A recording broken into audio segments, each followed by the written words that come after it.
नमस्कार, आप देख रहे हैं देश न्यूज। मैं हूं आपके साथ सूरज पाठक। हमारे खास कार्यक्रम पर्दाफाश में आपका स्वागत है। पर्दाफाश में आज हम बात करने वाले हैं कि सुविधाओं का अभाव। दरअसल ये वर्तमान में कॉमन शब्द हो गया है। गाँव में, ग्राम पंचायतों में, मजरों में, टोलों में सुविधाओं का अभाव है। हम बात करते हैं आज 2024 के लोकसभा चुनाव में, जहां विकास के नाम पर चुनाव लड़ा जा रहा है। कोई राजनीतिक दल अपने 60 वर्षों के किए गए कामों को गिना रहा है, कोई पिछले 10 सालों में किए गए कामों को गिना रहा है कि हमने देश को कितना विकसित कर दिया है, देश की अर्थव्यवस्था कहां पहुंच गई है। लेकिन क्या आप इस विकास के दौर में अनुमान लगा सकते हैं कि आज़ादी के 7 दशक बीत जाने के बाद किसी गांव में, किसी मजरे में आज तक लाइट ही ना पहुंची हो, वहां बिजली के खंभे ना लगे हों और विद्युतीकरण ना हुआ हो?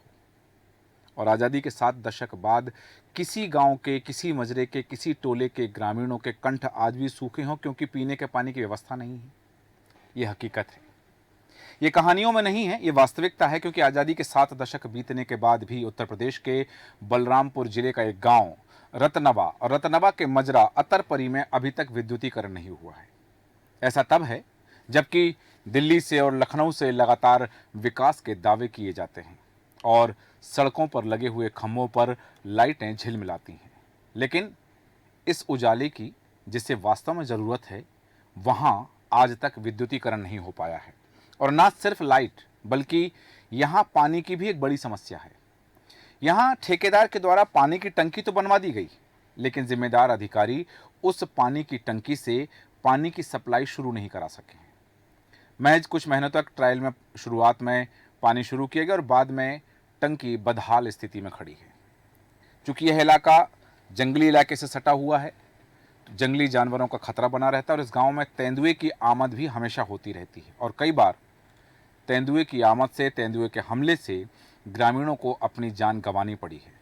लेकिन अधिकारी जब घटना हो जाती है तो घटना हो जाने के बाद दौरा करते हैं और मुआवजे का मरहम लगा करके खामोश हो जाते हैं, जिससे समस्या आज भी जस की तस बनी हुई है।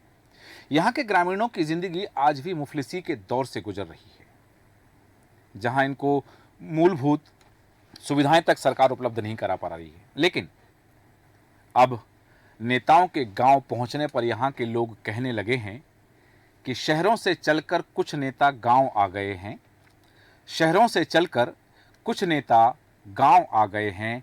ऐसा लगता है कि देश में फिर से चुनाव आ गए हैं। ऐसा ही है कि चुनाव के मौसम में नेता अब गांव तक पहुंचने तो लगे हैं, लेकिन महज वोट मांगकर और आश्वासन की घुट्टी पिलाकर नेता वापस लौट जाते हैं। ग्रामीणों का कहना है कि कई बार विधायक से लेकर सांसद तक शिकायत दर्ज करा चुके हैं, लेकिन अभी तक उनके किसी भी अभाव को पूरा नहीं किया गया है। ना तो पानी की समस्या का समाधान किया गया है, ना वहाँ पर बिजली पहुँची है, ना तेंदुए की समस्या की, तेंदुए का जो वहाँ आमद बनी रहती है, खतरा लगातार बना रहता है, उससे उनको निजात दिला सके हैं। बड़ी बात है, आज़ादी के 7 दशक बाद हम बात कर रहे हैं 2024 में कि जहाँ हम चांद पर जाने की बात करते हैं, हम मंगलयान छोड़ते हैं, हम सूर्य के निकट जाने की बात करते हैं, लेकिन बलरामपुर जिले के इस गाँव में आज तक हम बिजली नहीं पहुँचा सके हैं।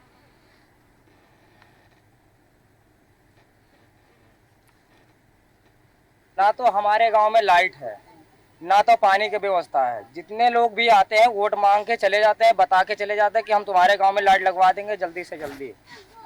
फिर उसके बाद में यहाँ लाइट नहीं दिखाते हैं, वो जीत जाते हैं, अपने घर बैठ जाते हैं, अपने उधर कार्रवाई करते हैं। हमारे यहाँ का कोई सुनवाई नहीं है। तो क्या इस बार पानी के इस भी समय 2 बार आ चुके हैं, कह कर के और चले गए हैं। अभी आज 20 दिन हो गया है, कोई सुनवाई नहीं है। अब ये 25 तारीख को वोट पड़ेगा। देखो 25 तारीख भर में अगर यहाँ लाइट आएगा तो ठीक है, अगर नहीं आएगा लाइट तो हमारा लोगों का प्लान यही है, हम वोट नहीं डालने जाएंगे। साल भर हो गया। हाँ, साल भर हो गया। शिकायत की आपने इसकी कहीं? शिकायत इसके 2-3 बार कंप्लेन कर चुके हैं हम। हमारे यहाँ की जो समस्या है वो केवल एक गांव है, अतरपरी। वहाँ आज तक बिजली की समस्या नहीं हो पाई, निस्तारण नहीं हो पाया। कई बार हम लोगों ने चिट्ठी लिखा, विभाग को लिखा, उसके बाद अपने उच्च अधिकारियों से कहा, लेकिन अभी तक नहीं हो पाया। वैसे आश्वासन मिला है विधायक जी से भी, सांसद जी से भी, विभाग से भी, कि ना यहाँ लाइट, ना यहाँ पानी व्यवस्था, अगर सिंचाई कोई साधन नहीं है, अगर बोए आवा जाए बत्ता बिया बोए आवा जाए बतने काट लावा जाए।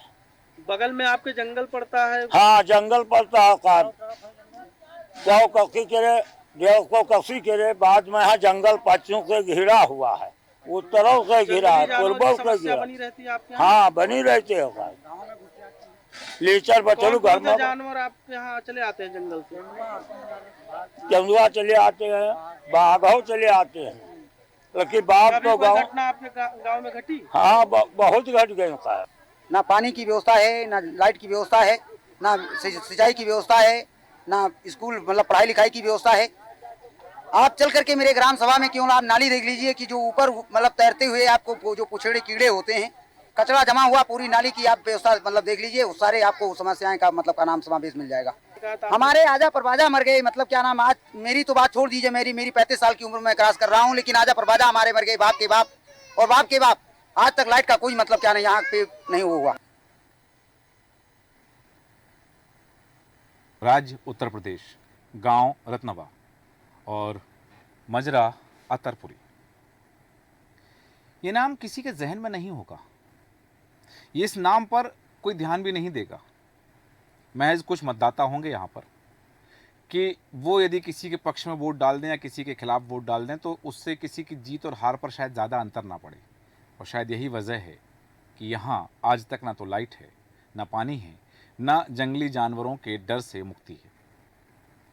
आज़ादी के 7 दशक बाद आज भी इन ग्रामीणों को यदि मिलता है तो आश्वासन का झुंझुना, आश्वासन की घुट्टी पिलाई जाती है, या फिर घटना हो जाती है तो मुआवजे का मरहम लगा दिया जाता है। सिर्फ इसलिए कि ये वो मतदाता नहीं है जो किसी की हार और जीत का फैसला कर सके, इसलिए अभावों में जी रहे हैं। क्या इनका गुनाह सिर्फ यही है? क्या ये भारत के लोग नहीं हैं? क्या ये उस विकास के हकदार नहीं हैं जिस विकास की हम बात करते हैं वैश्विक पैमाने पर? आखिर क्यों इनके साथ ये व्यवहार किया जा रहा है, क्यों सुविधाओं से वंचित रखा जा रहा है? हम बात करेंगे। हमारे साथ हैं हमारे संवाददाता प्रमोद पांडे, साथ ही वरिष्ठ पत्रकार सीपी मिश्रा जी हमारे साथ हैं। सीपी मिश्रा जी, आपका बहुत स्वागत है देश न्यूज़ में। और समाजसेवी विजयपाल सिंह जी हमारे साथ हैं। विजयपाल सिंह जी, आपका भी स्वागत करते हैं। और सबसे पहले जानना चाहूँगा प्रमोद पांडे आपसे कि यह जो रत्नवा गाँव है बलरामपुर जिले का और यहाँ का जो मजरा है अतरपुरी, आखिर क्या वजह है कि आज़ादी के 7 दशक बाद ये सभी सुविधाओं से महरूम है? ना तो बिजली है, ना पानी है, ना सुरक्षा है। जियो टीवी है। जियो टीवी प्रमोद पांडे जी, आप तक हमारी आवाज़ आ रही है? जी। जी, मेरा प्रश्न है कि क्या वजह है इस मजरा के लोगों को ये तमाम असुविधाएं झेलनी पड़ रही हैं?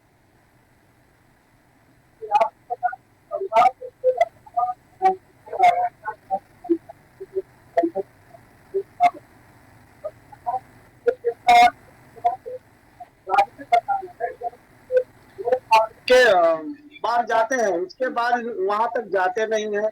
और ये नेपाल से सटा हुआ गांव है और ना यहाँ मूलभूत सुविधा की कोई यहाँ है ही नहीं। ना इनके पास नल है, ना पीने का पानी है, कुछ है ही नहीं। बताया गया कि यहाँ गांव में पानी की टंकी बनी हुई है। हाँ, पानी की टंकी। ठीक है, वापस आता हूँ आपके पास में। सीपी मिश्र जी, आपसे जानना चाहूँगा कि आज जहाँ हम बात करते हैं कि देश के विकास की बात करते हैं कि हर सूखा कंठ जो है उससे पानी मिलना चाहिए, शीतल जल मिलना चाहिए, शुद्ध जल मिलना चाहिए। यहाँ शुद्ध और शीतल की तो हम बात ही करें, इन ग्रामीणों को जल मिल जाए वही पर्याप्त है, लेकिन इस अभाव में ये जीने के लिए मजबूर है। किसे जिम्मेदार मानते हैं आप? देखिए, जिम्मेदार वहाँ के आला अधिकारी और वहाँ के प्रधान हैं जी। पहले बात, प्रधान जो प्रधान होता है ग्राम पंचायत का सर्वप्रथम नागरिक होता है, तो उनको तो दौड़ धूप कर ये काम कराना चाहिए कि मेरे गांव का विकास नहीं हुआ जी। और उसके बाद में मान लेते हैं देश चलाने वाले जो हमारे प्रधानमंत्री जी हैं, जो कह रहे हैं हर घर नल हर घर जल, तो अभियान तो शुरू है लेकिन वहां पे टंकी लगा दी गई। मजहब 6 महीने तक उसको चला, संचालित हुआ, उसके बाद में आज क्या हुआ, वो ठप पड़ा हुआ है। क्योंकि प्रधान वहाँ के प्रधान से कभी शायद संवाददाता जी हैं प्रमोद जी, इन्होंने संपर्क साधा। जी। उन्होंने बताया कि हमने कंप्लेन लिया, अभी तक कोई सुनवाई नहीं हुई, लेकिन गांव में मात्र 2 हैंड पंप हैं जिससे गांव को जल मिलता है। यही एक गांव नहीं है, कई ऐसे नजरे हैं जो बहुत अछूते हुए हैं, जो नेपाल इंडो नेपाल बॉर्डर से सटे गांव है, इलाके हैं। वहां पे पथरीली जमीन होने के नाते वहां पे बोरिंग पास नहीं होती है, जहां से पानी इन सबको स्वच्छ जल मिल जाए। जी। लेकिन यहाँ सीपी मिश्र जी एक बड़ी बात आ जाती है कि गांव में बिजली नहीं पहुंची आज तक। ये एक बड़ा सवाल आ जाता है। हाँ, जहाँ गांव में बिजली हर घर को रोशन की बात कही जाती है, सड़कें रोशन हैं शहरों की, और यहाँ गांवों के घर अंधेरे में डूबे हुए हैं। यहाँ के सांसद हुआ करते हैं राम शिरोमण वर्मा जी, जो बिल्कुल उसी कहते हैं कि हम उसी जिले में हैं और वहीं के उनकी सांसदीय क्षेत्र में है।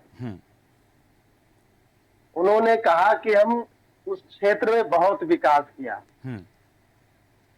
भाई साहब ने जो विकास किए होते तो क्या वो गांव बदहाल होता? वहां पे एक एक नौनिहाल बच्चों की जिंदगी के साथ खिलवाड़ होता? जी। आप तस्वीरों में जो झोपड़ियां देख रहे हैं, आपके पास झोपड़ियां पहुंची हैं, उस गांव में मनरेगा के अंतर्गत सब मजदूरी करने वाले व्यक्ति हैं। किसी को इंदिरा आवास नहीं, किसी को प्रधानमंत्री आवास नहीं। आखिर सिर्फ कागजों में क्यों सिमट के रह जाते हैं? अधिकारी कार्रवाई क्यों नहीं करते? जब अधिकारी गांव तक पहुंचेंगे, देखेंगे, तभी तो कुछ विकास होगा। अधिकारी तो महज अपने चेंबर में बैठ के एसी के हवा खा रहे हैं। बिल्कुल सही कहा। गांव तो जाना चाहिए। ना कोई जेई पहुंचे वहां पे, ना एक्सपीएन पहुंचे, ना एसडीओ पहुंचे, तो लाइट की सुविधा कैसे मिले? केवल चारों तरफ अभी उस गांव में सबसे अधिक आतंक हुई है। क्या आतंक हुई है? तेंदुए का आतंक। नौनिहाल बच्चों को 10 बच्चों को निगल चुके हैं उस गांव के। उस गांव के 10 बच्चों को जो ग्रामीण कह रहे हैं, मेरे पास पुख्ता बिल्कुल साबुत नहीं है, लेकिन मैं कह रहा हूं कि 10 बच्चों को निगल चुके हैं तेंदुआ, लेकिन कोई भी आज भी व्यवस्था नहीं है। आज सुरक्षित महसूस कर रहा है पूरा गांव। सही कहा आपने कि ये जो चीजें हैं, यहाँ इच्छा शक्ति की कमी भी एक बात नजर आ रही है। दूसरी तरफ मंशा कि यदि जो ग्राम पंचायत है, ग्राम विकास के लिए यहाँ राशि जरूर आती होगी, तो वो राशि जाती कहाँ है? दूसरी तरफ प्रधानमंत्री आवास, इंदिरा आवास, तमाम तरह की योजनाएं हैं, और हर घर में शौचालय बनाने की जो योजना थी, वो योजनाएं आखिर हैं कहाँ? क्या ये ग्रामीण जो हैं, ये जो अतरपुरी के जो लोग हैं, क्या ये उन सुविधाओं से वंचित हैं? तो क्या ये भारत के लोग नहीं हैं? ये इस देश के नागरिक नहीं हैं? यदि हैं तो फिर वो योजनाएं किसके लिए हैं जो चलाई जाती हैं? वापस आऊँगा आपके पास में। विजयपाल सिंह जी, आपसे जानना चाहूँगा कि हम अपना दायित्व निभा रहे हैं कि हम तक जो जानकारी आई है, हम एक सेतु बन करके उन ग्रामीणों की आवाज़, उन ग्रामीणों की समस्या वहाँ तक पहुँचाने का प्रयास कर रहे हैं कि जो जिम्मेदार लोग हैं, क्या उनकी आवाज़ कोई बनेगा, कोई उनकी पहचान बनेगा कि उनकी बात कहीं तक पहुँचा सके? इसमें समाज की क्या भूमिका रह जाती है? सर, मैं बताना चाहूँगा कि जी, यहाँ के लोग आवाज को तो उठाते हैं, लेकिन ये जिला स्तर तक जाते जाता है नेताओं के द्वारा, अधिकारियों को पर ऐसा होता है कि चुनाव के समय में लोग धरना प्रदर्शन देते हैं, उस समय तो उनके आवाज को उठाया जाता है, आश्वासन दिया जाता है कि ये काम के साथ ये आपको सुविधा मिलेगा, लेकिन चुनाव के बाद वो भूल जाते हैं और उनकी बातों पर कोई विशेष ध्यान नहीं दिया जाता है। ये असल है कि ये देखा जाए विकास के मामले में, चाहे वो जल की समस्या हो, चाहे आवास हो, चाहे सड़क हो, सारी चीजों से लग रहा है। हमें तो ऐसा लग रहा है कि ये ग्राम पंचायत है, ये बलरामपुर जिले के एक अंतिम छोर पर है, जंगल से सटा हुआ है। तो हम तो ये लग रहा है कि अधिकारियों तक लग रहा है कि गाँव, ये तो गांव अतरपरी गांव का जो दोदरा अतरपरी रतनवा के जो अंतर्गत आता है, उसको भूल जाते हैं लोग उसे, और वहां तक लग रहा है मैं पहुंच ही नहीं पाता है आवाज।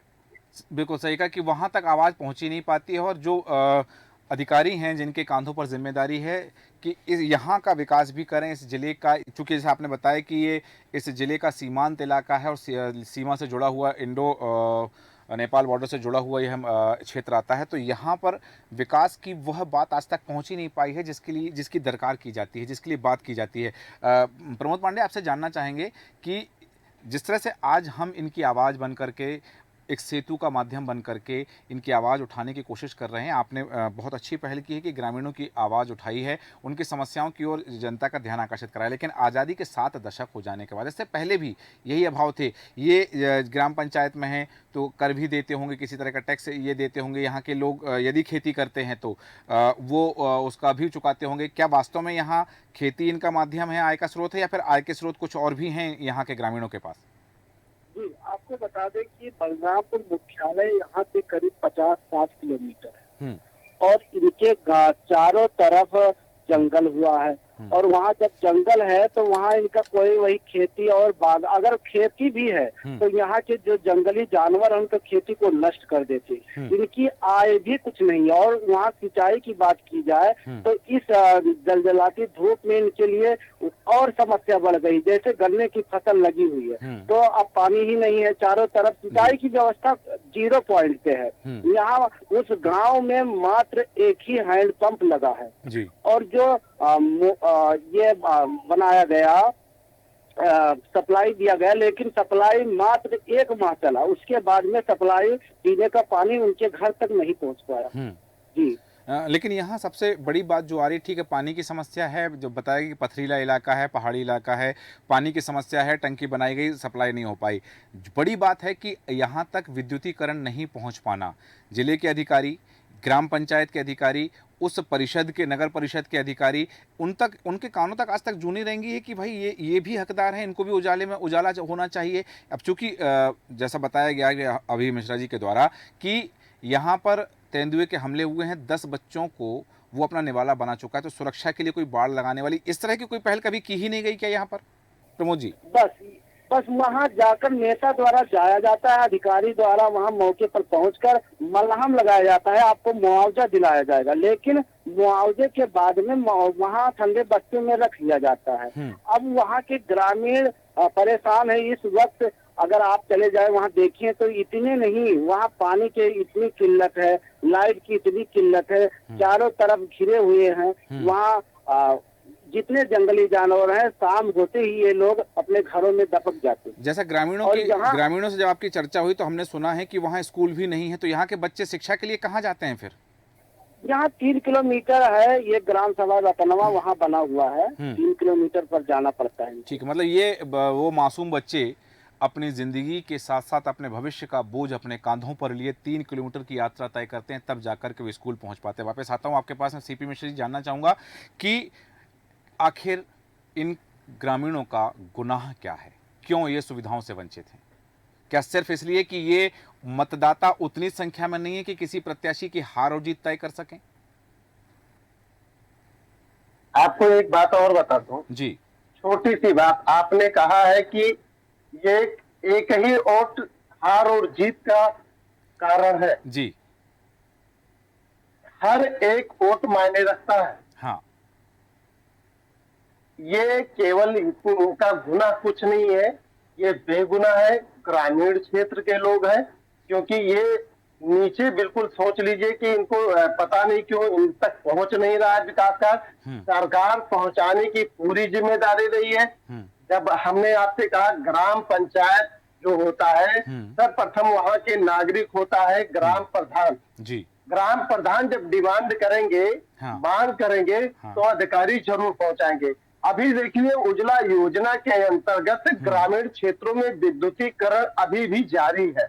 सरकार की योजनाएं वहां तक पहुंचाई जा रही है। जहां 4 घर है वहां भी पोल लगा के वहां पे रोशनी फैलाई। मैं भाजपा के या सपा का या बसपा का नहीं कह रहा हूँ, क्योंकि अभी भी कार्य रनिंग पर है।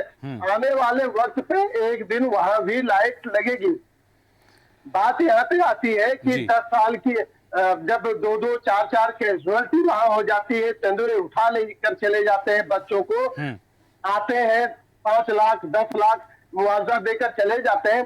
भाई साहब कृपया वो ध्यान रखिए, वो अधिकारी ध्यान रखें कि वो मुआवजा न देने के बावजूद वही पैसे से हम गांव को बाउंड्री करवा दे, सोलर लाइट पैनल से चारों तरफ जगमगवा दे, तो क्या हो सकता है? थोड़ा सा तो प्रभाव कम हो सकता है। हाँ, सही कहा आपने, ये चीजें होना चाहिए। घर में नहीं बैठेंगे, सरकारें प्रयास कर रही हैं, ब्यूरोक्रेसी जो वो योजनाएं जो सरकारें योजनाएं बनाती हैं, जो ब्यूरोक्रेट्स हैं वो उन योजनाओं को ज़मीनी स्तर पर, धरातल के स्तर पर हकीकत में बदलते हैं, लोगों को लाभ पहुंचाते हैं, लेकिन लाभ ना पहुंच पाना, और ठीक है आज योजना बनी हो, एक निश्चित समय तक लाभ ना पहुंचा हो तो ठीक है उसका इंतजार किया जा सकता है, लेकिन यहाँ इस क्षेत्र में आज़ादी के 7 दशक बाद तक विद्युतीकरण ना होना, कई सवाल उठाते हैं कि क्या अधिकारियों की मंशा और मांग की बात, जैसा कि कई ग्राम प्रधान यदि मांग करे तो क्या अभी तक ग्राम प्रधान ने मांग ही नहीं की, इस पर भी सवाल उठते हैं। विजयपाल सिंह जी, आपसे जानना चाहता हूं, मैं पहले दर्शकों को बता देना चाहूँगा कि इस संदर्भ में जहाँ की हम बात कर रहे हैं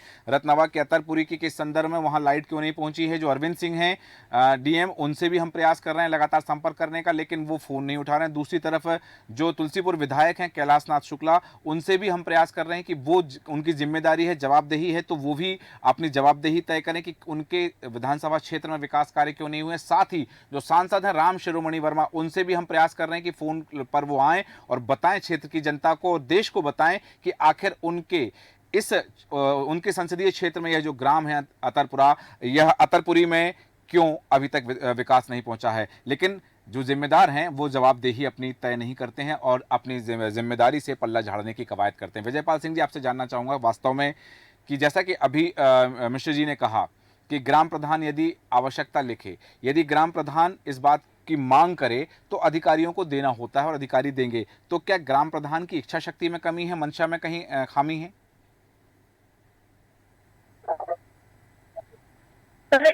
ग्राम प्रधान के द्वारा ग्राम सभा में के लिए अगर पैसा भेजा भी गया होगा तो कहीं न कहीं उसका रिकॉर्ड भी होगा अधिकारियों के पास कि अगर उस पर अधिकारियों को जांच है कि उसको जांच करना चाहिए। जो भी योजना है ग्राम सभा के लिए गई, वो आखिर गया तो गया गाँव का कहाँ हुआ है, वहाँ पर अगर कहीं भी पैसा निकाला गया होगा या पैसा ग्राम सभा में गया होगा कि खंजा बनवाया गया या गांव का विकास किया, इस पर तो अधिकारियों का ये जो है उनको इस पर विशेष ध्यान देना चाहिए। सही कहा आपने कि यहाँ पर ध्यान देने वाली बात है, लेकिन वास्तव में आज हम जिस मुद्दे की बात कर रहे हैं देश के लिए वह मुद्दा शर्मसार करने वाला ज़रूर है। ये लोग आज से नहीं बसे हैं कि अभी 4 दिन पहले उन्होंने वहाँ झोपड़ी बना के बसाहट शुरू की हो। कई दशक हो गए हैं। ग्रामीणों का कहना है कि उनके पिता के पिता आजे पराजे जो थे वो भी इन्हीं अभावों में जिए हैं और आज की पीढ़ी भी इस ग्राम में इन्हीं अभावों में जी रही है। हालांकि बिंदु और है जिन पर चर्चा की जा सकती है पर समय अनुमति नहीं देता है। तमाम जानकारी के लिए प्रमोद पांडे आपका धन्यवाद, CP मिश्रा जी, विजयपाल सिंह जी, देश न्यूज़ से जुड़ने के लिए आप सभी का धन्यवाद। लेकिन बात है कि सुविधाओं का अभाव वहाँ है जहाँ हम बात करते हैं चांद पर जाने की, जहाँ हम बात करते हैं मंगल तक पहुँचने की। हम मंगल पर पहुँच गए, लेकिन सरकार की नीतियाँ, सरकार की योजनाएं अभी भी उत्तर प्रदेश के बलरामपुर जिले के ग्राम रत्नवा की अतरपुरी में नहीं पहुँच पाई हैं। यहाँ जो झोपड़ियाँ आप देख रहे हैं, लोग उन झोपड़ियों में रहते हैं और यहाँ दावे किए जाते हैं कि देश के करोड़ों लोगों को पक्के मकान बना कर दिए गए हैं। यहाँ दावे किए जाते हैं कि देश में सड़कों का जाल बिछाया गया है। यहाँ दावे किए जाते हैं कि हर घर नल जल योजना चलाई जाती है। यहाँ दावे किए जाते हैं कि लोग कभी भूखे ना सोएं, देश के 82 करोड़ लोगों को मुफ्त अनाज बांटा जाता है। वो दावे किसके लिए हैं, वो सड़कें किसके लिए हैं, कहाँ बनाई गई हैं वो सड़कें, कहाँ बनाए गए हैं प्रधानमंत्री आवास, कहाँ लगे हैं बिजली के खम्भे, जबकि अतरपुरी के लोग आज भी अंधेरे में जीवन जीने के लिए मजबूर हैं। क्या कभी उत्थान होगा? ये कभी उस विकास की मुख्य धारा में जुड़ पाएंगे जिस विकास की हम बात करते हैं? ये देखना दिलचस्प होगा। हमारा आज के खास कार्यक्रम में इतना ही। बने रहें देश न्यूज़ के साथ। नमस्कार।